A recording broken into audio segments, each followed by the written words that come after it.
Welcome to Goalie Science, the podcast about goalie science things. Sponsored and powered by Resilient Hockey, your online rehabilitation experts. My name is Ben Cernick. I'm here with Jamie Phillips. A little bit tough intro. Let's rally back here in the Are you body of the serious? podcast. It was a I tough thought intro. something I thought something would come to me there, and once again for the 63rd consecutive week, nothing did. So That's why we I have hate a to see it. stick. We have a script. You stick to the script. We don't have a script. We changed the name of the podcast. So We I did. We're had a probably gonna change. script. We're probably gonna change it again. Nothing's Jamie Phillips, King of Rebrands. Jamie, what are we talking about today? Well, we are not talking about playoffs. We're actually talking about the exact opposite of playoffs because in Ontario and actually in a bunch of other places, but we're from Ontario, so we know Ontario things.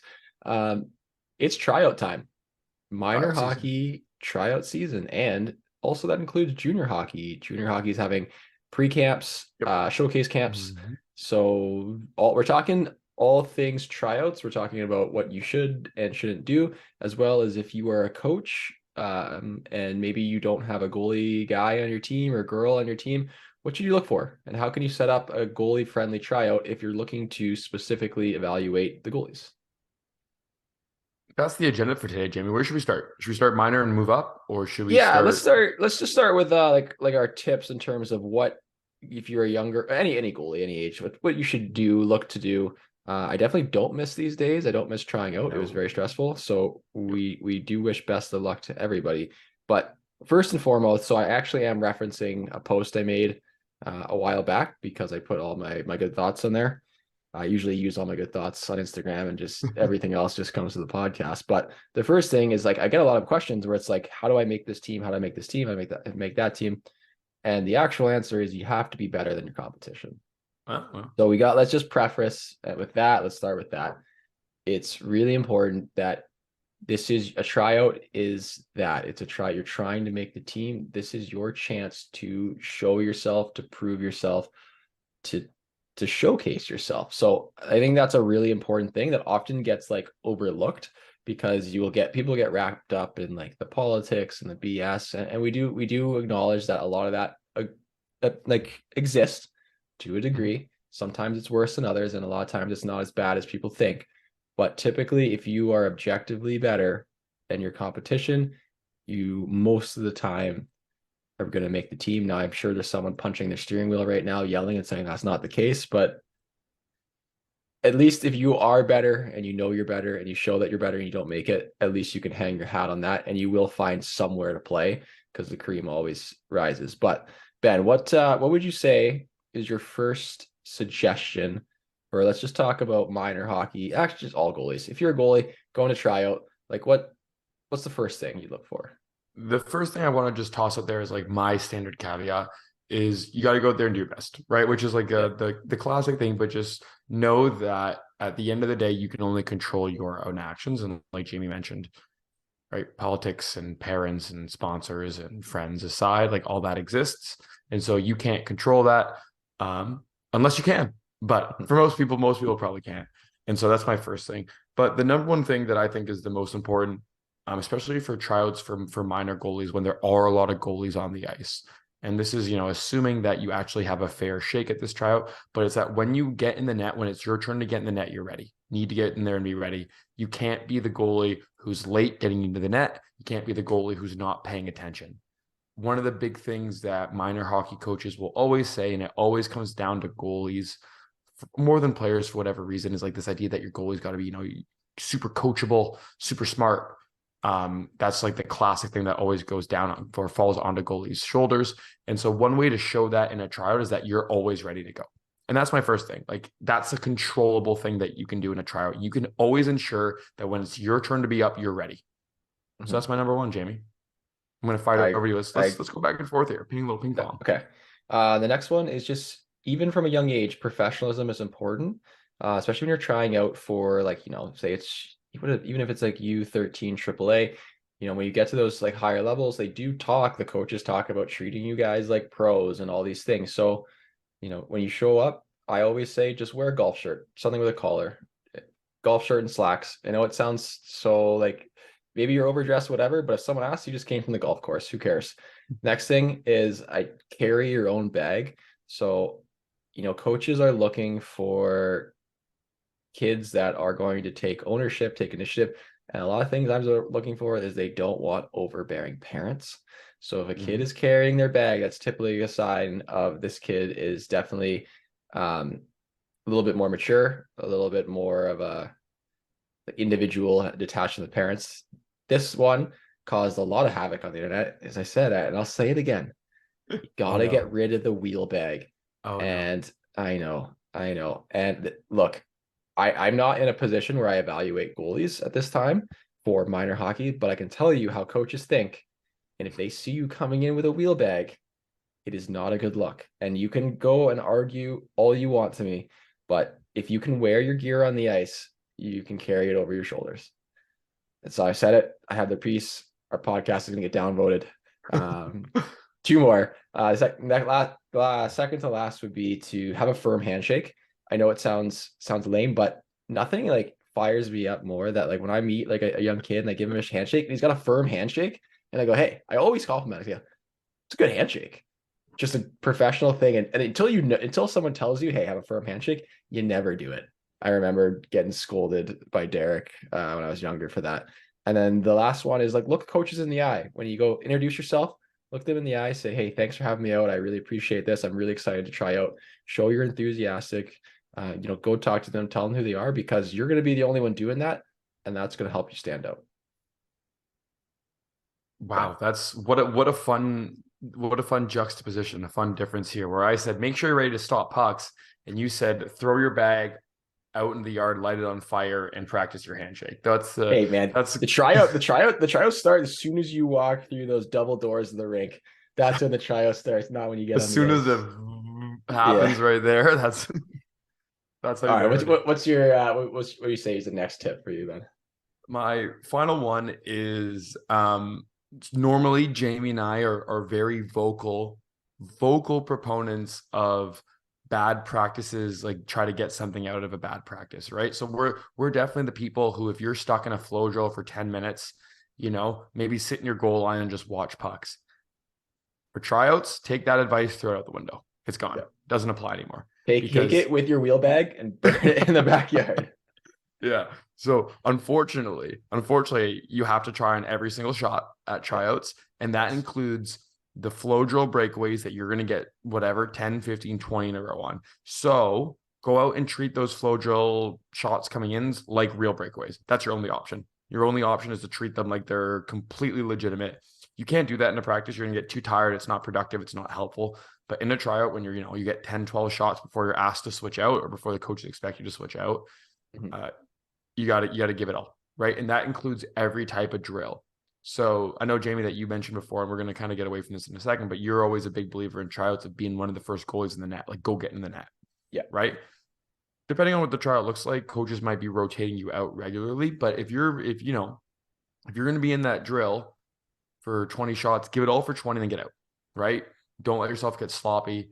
A lot of the times, and this is something that we'll maybe talk about later, a lot of the times coaches who are even picking goalies admittedly don't know much about goaltending, and they're basing entirely their thoughts on like how you just look, but not necessarily whether you're like even really stopping the puck. Sometimes it's like, oh, they move well, they're big, they're challenged, like all the stuff that Jamie and I like to kind of tear apart. Yeah. Unfortunately, now it's time to do those things. Because, and I'm gonna add and cut you off there when you talk about 100% on every shot. That also includes following out your rebounds. If you're in like obviously if it's a rapid fire drill, whatever, follow the last one. But if you have a second or two between shots, make that save, do a quick push to your rebound, get up for the second one. It just shows that intensity. And you have to remember, like sometimes I remember tryouts when there would be 30 goalies on the ice. Yeah. You maybe got a total of like 6 minutes of shots. So you only have 6 minutes to stand out among 30 goalies. And so if you have to rotate every 5 shots or whatever, you get in there and you follow your rebounds for all 5 of those shots. Show that intensity, like be the first in the net, do battle as hard as you can on every single puck. As dumb as that drill is, don't bang your stick, show like, be positive, work your butts off, because that is your only chance to show the coaches what you've got. Yeah, I agree. And so I think if we really keep it simple, right, it's do your best to act professional and treat it seriously. Be that keener, be that person who's ready for the entire time. Like this is the time of year to be 100% focused the whole time, and then battle and compete and try to look the part on the ice too, And right? As dumb as it, picks up pucks after too. And it sounds lame and no one wants to. Trust me, coaches see that. yeah, it's little things like that. Like I said, like I mentioned earlier, it's this idea of being coachable, like Yeah. being the responsible one. People, again, whatever, whether it's real or it matters or not, that doesn't matter. For tryouts, you do what you gotta do. Yeah. When I was in But they, Charlotte, sorry, just interrupt you the story. When I was in Charlotte, their head coach there, super intense, doesn't know a lick about goaltending. To be honest, wasn't gonna make the team anyways, just gonna get straight down to the coast, but I knew that. And so we were doing like a 2-on-1, or it was one of those like 3-on-0, all rush on one goalie, then they all rush back on the other side. yeah. And so the puck play was going down the other end. Goalie takes a puck off the mask breaks. He immediately skates to the net. I'm at the far side. I skate. I don't know why. I just skated as hard as I could down to the other end, beat the players, turned around, took those shots, and then had to skate all the way back. And I was so tired, it killed me. But after I did that, coach comes up and he goes, I can tell you're a veteran by that play. And I was like, cool. Did I still get cut like 3 days later? 100% I did. But it stuck out. So it's like you never know what's going to stick out. And honestly, if Carolina didn't have 12 other goalies on NHL deals, that might have helped. But instead, I had an American League deal, and then that was it. But at least I got to go to Fort Myers and play. So, And on that note, that's talking minor hockey tryouts. yeah, But yeah, like again, this is, and for all the kids listening, all the parents listening, look, this time of year sucks. No one likes it. It's not fun. Even people who like are fairly sure they have spots. This sucks. This is not fun in any capacity. There should be a better way, but there also maybe isn't. And so this is what we have. And there, like I said, hopefully these tips. And then for the parents out there, so hopefully these tips are helpful, at least. But for the parents out there, your job is to be relaxed and be the calm one for your kids, because your kids are stressed. Yeah, so you can't be stressed too. More. Yeah, it's really important, as if you're a parent, to just be supportive. Don't be stressed. Don't get involved in the parent politics and the bad mouthing and the nonsense. Just let your kid play. Same thing goes if you talk to the coach. It's not, hey, this is how good my son is. Just thank the coaches. Hey, we appreciate this opportunity. We really hope we get to work with you guys this season. This is what little Johnny or Jane gets up to. And boom, just be professional. It goes a long way, because I can tell you, I've been on the other side of it, not in the evaluation part, but in the dressing room. And the coaches talk about which parents they do not look forward to having. And I have seen kids get cut because their parents are a little much. Kids get cut for parents all the time. I hear about it all the time. So don't be that reason, right? Be supportive. And I like that. I think the most important thing, and I was told this story to some parents the other day as well when I was coaching, but it's important to remember that, like, as a parent with your goalie child, it's your opportunity to be like their support person, and like you're kind of like a rebound board for them, right?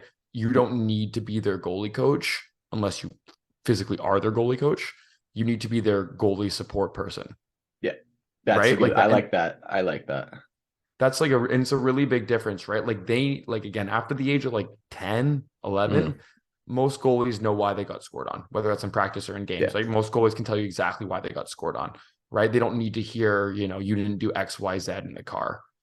They want, like you're going to have a better relationship with your kid about hockey if, you let them come to you and be so, and they ask, and what did you see? And then you offer them, like, truthfully, a bit of a softened down version of that, right? Like they're going to get it from their own coaches, from their teammates, from themselves. They're always going to be the hardest on themselves, right? Yeah. So, especially during tryouts, it's not a time to be picking stuff apart. Like, oh, you gotta fix this, and this for next tryout. No, it's like, hey, build on the positives, maybe toss in like, remember what you talked about with your goalie coach about your glove, right? Don't forget that. That's the tone that needs to be set for your kids, not the, hey, you got to do this. Cause then now they're just, they only have 4 minutes for tryouts, right? Let them do what they're going to do. Yeah, I agree. So let's move on and let's just, this is a goalie podcast, so I'm assuming a lot of goalies listen to it. But if for some reason you are a coach or you're involved in coaching a team, or maybe you're the parent of a goalie and you're not super in depth on all of the intricacies and nuances of goaltending, and you have to evaluate goalies, what can and should you do? And so my first thing is, if you're not a goalie person and you're the head coach or assistant coach of your team and you're looking to evaluate goalies, my first thing is I would try to, if there is not a goalie coach associated with the organization, go and try and find a third party goalie coach who's well respected in the area and ask them to do an evaluation session of your goalies and have them, you don't have to have them cut them, just have them make a rank. Again, ideally you have a coach without bias. Maybe his goalies aren't in there, or have him disclose which goalies are his. And that's really important, because if he's a good goalie coach, he's going to be honest about that. And have him run a session. So yes, you have to pay for a little bit of ice, but you run a goalie session with lots of movements, puck stopping. He or she should know the basics of what they're looking for, but have them do it, have them create a ranking, give you that ranking, and go from there. And then you now have some idea what to look for, or have him or her come to all your skates if it's available. So I think that's like the first thing that often goes out the window, is just look for another expert. But let's say you don't have that option. Ben, what would you do?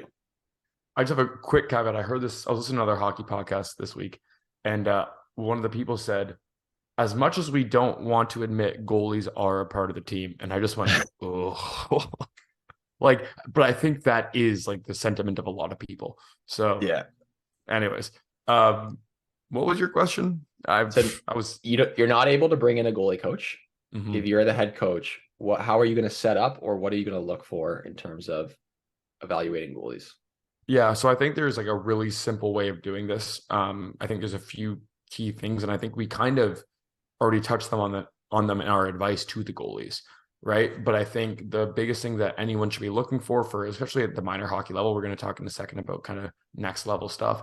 But at minor hockey, it's going to be positioning, movement, and watching pucks, right? We always say those things matter at every level, but they matter a lot at the younger ages, because that's the foundation that you can build up on goalies. If they're not moving well, so they're not getting to the right spot, if they're not in the right position and they're not watching pucks, if you don't see them physically turning their head and making saves as they make saves, it's a bit of a red flag, especially at the younger ages when the shots aren't that hard and they should have time to be able to do that. Those are the things that can separate goaltenders, right? So if you watch a goalie and you're like, wow, they're stopping everything, but you don't ever see them move laterally, they're always kind of like half backward skating or doing all this kind of weird stuff. Like that should be, again, should be your red flag. It's like, okay, I want to see that goalie physically have to move across the crease. So I'm looking for positioning, or I'm telling coaches to look for like, how do they move across the crease? How are they watching pucks when they make save? Do they know where their rebound went? Can they follow the rebound because they know where it went? Right. Those are the easiest ways to tell if a goalie's making saves, right? Is his head turning into where the shot is going? And is his head going out, or is their head going out following that rebound? And then positioning, like again, you should be able to see, like literally, is the goalie lined up in between the middle of the net and the puck? If they're not doing that, there's a lot of work to be done. And lots of goalies don't do that at all ages. Once a week, Jamie posts a picture of an NHL goalie not doing that. So there was actually, who was it? The guy in New Jersey. Today is the 23rd. Schmidt. But today is the 23rd of April. Akira Schmidt gave up a goal blocker side. We were watching that in the EGM video lessons today, and very off angle. Hate to see it. But to carry on with that, if you're not really sure about how well your goalie, anything about goaltending, or maybe you're just a little on the fence, one way to get a good read on, hey, if you're, say, let's just talk, they were talking like U13, U14 level, younger kids, and you're a coach, small area games. Yep, huge. Put them in small area games, because one, you get a good evaluation of your players, but two, you can see you get a sense of which goalie is going to be able to stop pucks in games. And I think, yes, you can do, like, I think I encourage scrimmages and all those things, but I would much rather evaluate a goalie in small area than just flow. flow to me doesn't tell me anything, because I've seen and worked with goalies who are incredible in flow and horrible in games, or vice versa. They can't stop anything in flow. As soon as the game comes, lights out. So small area games is really important. You can see how they read, how they track, how they respond to rebounds, how they anticipate, how they manage their game, manage their depth. So small area games, lots and lots and lots of them. Great way to expose their goalies' raw talent, or the talent that they just have been taught. And I think I can't stress that enough, how important small area games are. Yeah, I like that too. I think that's again, that kind of ties into what I was saying. That's going to give you your best look at how a goalie moves, right? And I think for coaches, don't confuse the big diving save with being a good goalie. Like most It's goalies good to we work make, with, but if they're always it's great to diving, make. something's not right. There it is, right? Like you can make 3 huge diving saves in a 10-minute window. And the goalie that you want to care most about is the one that's making these saves and you don't quite notice how they're making them. Right? That's what I would say. If you can make it, I had a conversation the other day with the goalie where it's like, you just made the same save 2 times in a row. One time you're sprawled on your belly and one time you're in a butterfly slide. Right? One of those gets the crowd going. The other one is good. The other one gets your goalie coach fired up in the stands. Like, yeah, that's a nice read. Oh, nothing better. I think like even the other day in the Panthers game, Alex Lyon made like a butterfly slide save cross, made a glove save, super calm, and then just sprawled afterwards. And I was like, that was so close to being like a textbook example of someone who was just doing the little things right, but then he sprawled, and I was like, I love that. I was doing when I was doing video today. We're watching. I really like Philip Gustafson, by the way. So do I. He made like a great save where he just beat the pass and then it hit him in the shoulder. Like he didn't even react, he just hit him in the shoulder. And I just like putting on a replay, and I was like, I don't know how much you young goalies appreciate this save, even though it looks like he didn't watch it or didn't do anything. He probably didn't. Was all because his movement leading up to that shot was so perfect. And for me, like I'm a goalie nerd. Like I live for that stuff, but it's the little things of just like great positioning. Oh, just beat down his feet. Love it. And if anyone's watching right now, if you're looking for examples of like what good skating looks like, the back half of the season from Philip Gustafson and his games in the playoffs, he is such a good skater. Oh my goodness. Like he's deceptively good, because that's what I mean. You look at a lot of the Russians. The Russians are like Vasilevsky, Sorokin, Shesterkin. They're all really good skaters, and they basically flaunt it in your face how good they are, because they sometimes do too much. Where Gustafsson and a lot of like really the stronger Swedish skaters are very quiet, sneaky good. Like they don't do too much. They move exactly as much as they need to, and they do it perfectly. It's like Wallstead too. He's the same way. Like you watch that and you're like, just perfect entries and exits off his post, perfect transitions from overlaps into his post. And it's just like, you watch that and you're like, yeah. Anyways, those are skaters that we should all try to admire and look like. And coaches, go watch some video of that. Those are some good skaters. Last thing I want to talk about, Jane, last thing we want to talk about is as you're transitioning out of minor hockey, you're getting into junior skates, you're getting into these junior evaluation skates. I know that the team I worked with has one coming up in a few weeks. So we're getting ready for that. What's your advice for goalies, whether it's trying to break into junior, trying to go up a level in junior? What's your advice? You went to a few different leagues and a few different levels of junior. What's your advice about trying to participate at that level there? I think this is a tough one. I'm trying to think of if I can give one piece of advice, I would say that's call the coach, speak to them on the phone ahead of time, and understand what is that situation going into it. Because most of the time in juniors, it is a business. They're owned by like either communities or small business owners. They want to try to turn a profit. That means wins. So the coach will either say, we don't know what's going on with our goalies, we have our goalies, or we're looking for a goalie, or we're open to moving one of ours. And that's where it differs a little bit from minor hockey. Is for the most part, coaches are going to be brutally honest with you when it comes to tryouts, because a lot of times, actually, I think it's changing a little bit, but there are at the higher levels and some levels of juniors, you still don't pay for your tryouts. The tryouts are free. And so if they're not making money, there's no ulterior motive for them for you to come in. Although I know that is not the case for every team. Jamie, I got bad news about these spring camps, man. Got bad The news. spring camps, the spring camps usually are. That's how they pay for the season. Jamie, I got bad news about man camp these days. The game's changed, man. Jamie, when junior hockey costs more than minor hockey, that's where we're at. Oh, well, that sucks. So But you should still do it, because if you have to invest, at least if a coach says, "Nah, we're not looking for anyone," you know not to go there. But if it's like, "Hey, yeah, we don't know what's going on with our goalies," that's something to consider. Like, okay, I'm going to go to this camp. my actual advice that isn't just call the coach, which is good advice again, and that honestly, well, I'll be totally honest too. That's probably gonna be more important for goalies who are coming from already playing it at the junior level. Coming out of, or if you're coming out of like a U18 AAA spot and you had a good season and you've talked to some teams, that's when you kind of have the more ability to do that. If you're someone who's, maybe you didn't play U18 AAA, or maybe you're not, already coming from a spot of junior and you're signed up for these camps, I think one of the big things to go into it is you need to, again, like the same thing that we just talked about for minor hockey applies, right? Go and take it very seriously, be professional. In junior hockey, for whatever reason, people love to be less professional than minor hockey sometimes. That is also very true. Right? So guys don't get lulled into like the guy showing up 10 minutes before in flip-flops, like just walking in late, right? Don't try to be a hockey beauty if you're trying to make a team.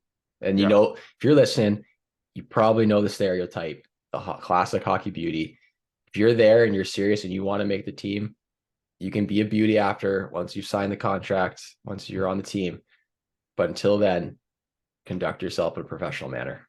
Yeah. So that's my first thing. My second thing is for goalies who are going to kind of like to these, again, these preseason or like these spring pre-camp kind of showcase events.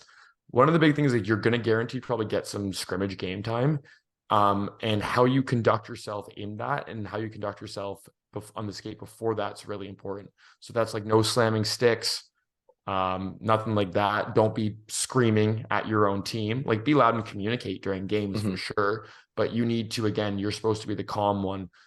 Coaches coming into this stuff want to see goalies. They love goalies that are aggressive and somehow calm and, move under control, but also super fast. So you're going to have, no matter where you go, you're going to have that issue where, the expectations are beyond what you can actually offer. Yeah.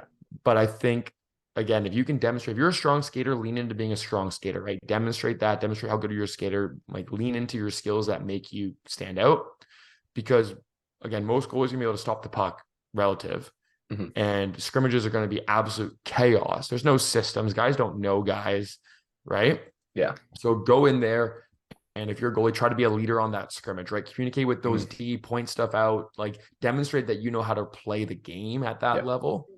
By even those little things. If the coaches in the stands can hear you identifying, that guy's open, move the puck, quick up, cycle, time, whatever it is, they're going to be impressed that you're picking up the game. They're going to be like, oh, that goalie was loud. Like, they'll like that. They will. Because, Jamie, how many times have you had a coach saying our goalies don't talk enough? All the time. I say that. I say that to all my goalies too. I'm like, you don't talk enough. Tell your D. You can't trust your D. Don't ever trust your defensemen or your forwards. Tell them what to do. Yeah. And like I said, the other thing too is like in a scrimmage, don't, and especially at these pre-camp skates, don't like if you get scored on 2 quick goals, it's a scrimmage. Like, it's going to be chaotic. Like, you know what I mean? There's going to be a ton of rush plays. So just be ready for that. Be ready for that being like a big thing. Like, D are going to be jumping up and stuff. Right. So like Jamie said, you got to be ready the whole time. And again, battle, compete, and don't let yourself kind of get out of that moment, right? If you're letting 2, 3 goals quick, you just got to push through, right? This is a special, like, those goals don't matter in the grand scheme of things, but how you respond to them. Coaches are like, oh yeah, like he got scored on quick there, but that team is bad anyway. Like, we set that team up pretty bad. Like, all that stuff's going to exist anyway. So. All right. That's, I think, all the most important things that we can think of. But if there's any you want to add, comment on the YouTube, shoot us a DM, shoot us an email. I think we hit most of the nails on the head. Ben, if you were listening to this podcast and you really like it, what should people do? First of all, you should always share it. Share that podcast. Let the people know that this exists.